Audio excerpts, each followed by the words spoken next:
too much in age as a Rita Dominic, Nigerian actress, by the film for status in the trap at ye papa and ye. I want a good one, Nollywood mono, a idea, a dose ye pan. Now, a idea, Yame, Abdomo, come for fair and o share a year celebrities a whole do our call a year a front see and any a good tremo and casa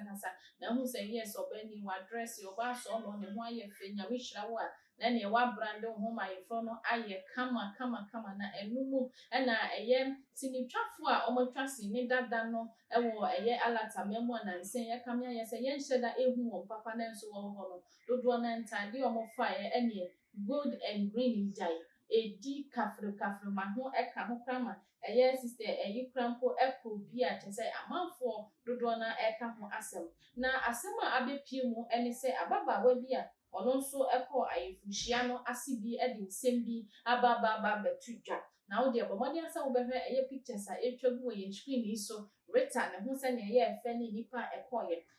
amaba wa ni din abeto dwa ya fe no eye twi maduagu e de ato ni Instagram page so se ordinary hwemu na so e kamia ye se eye Rita Dominic ni kuo anase enipa onye ometwa sene dodo na eba ye no eye ade a Genevive ye we hu no e wo ho no mo ebie na baba wa no nsem a wo twon ye e de to ni Instagram page so eniem or say whatever you celebrate you will attract. If you wanna smell marriage, attend the marriage ceremonies of others, or at least congratulate them on social media. Even if you know do as a colleague, do as sister from the same state. Even if you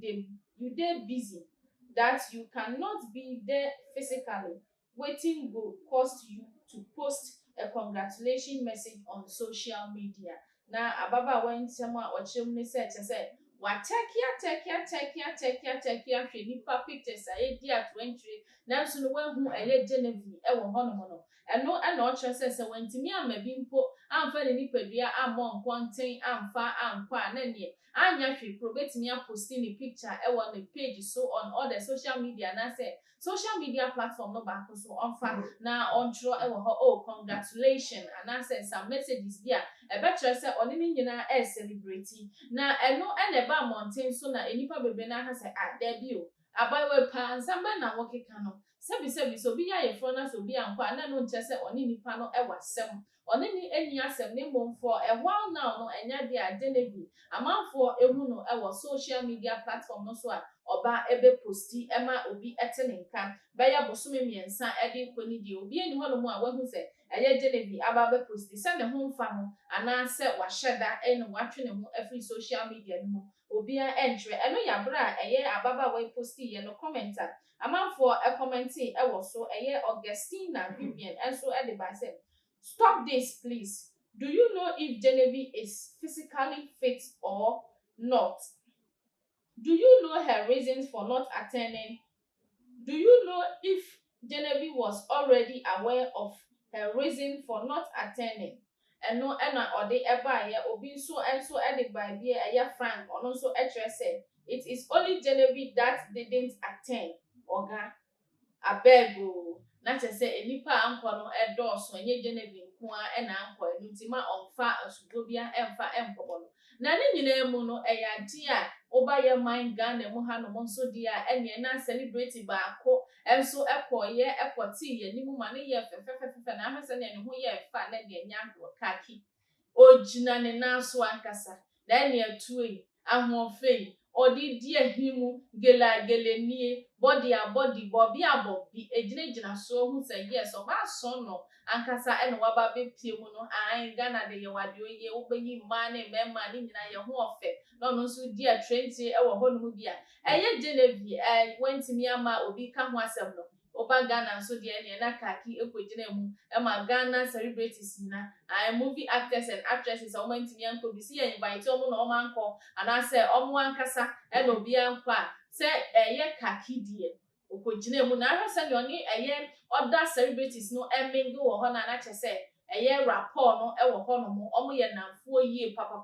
ye fa ye fidi kase yi so ama eye Genevieve congratulations say nyame hira no ese watimi enya kuna waye no ho ade kama demo ye mpa ye ne se won koso entena wantena papa ye mpese ye beti asembia e wachire isanse enipa dodo na e tagi ese eyade a se celebrities be ye wedding kakaka chenche nanso pa se aware na ebetimi akwanim na atena ache no ubehu nanu nansa na ware no na egu ene amanfo dodo na bidin ne bia bobo ama amanfo ka se Rita ayifo idi e ba be kosen Rita ayifo idi obetimi ni be me yatena ebi kura se papa na nyi dodo papa na nye ne size eni ensem fata se wasan kwa ne papa no etena eyem commenter amanfo ekeka nso moye den kura waware Rita ware akokoro waware abranti waware onso nya bia na onso waware munya no no nkoji ne bi Rita honeymoon kwa enjoy aha ene edi mu esi there were all the social media platforms no so media any Empress and the meme nyina ka chu back up background.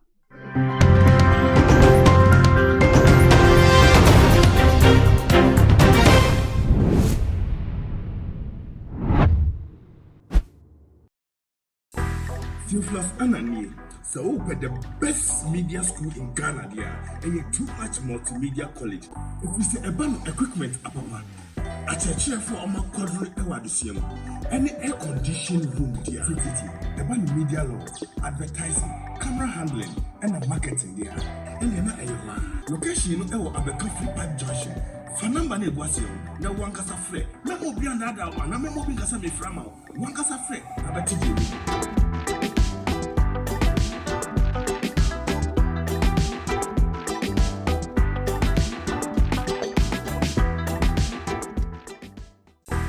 Theophilus Anani, so open the best media school in Ghana there, and a too much multimedia college. If we say a band equipment apapa, a church for a quadruple ewadisium,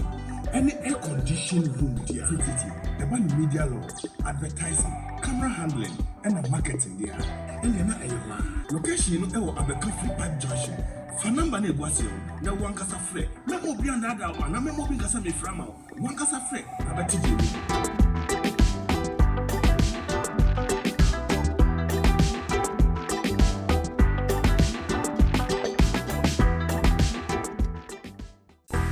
Theophilus Anani, so open the best media school in Ghana there, and a too much multimedia college. If we say a band equipment apapa, a church for a quadruple ewadisium, any air conditioned room there, a band media law, advertising, camera handling, and a marketing there, and then a location no Abeka Park Junction. Fanamba ne gwasio na wankasa frɛ na obi andada wa na memo bi nkasa me frama wankasa frɛ abati di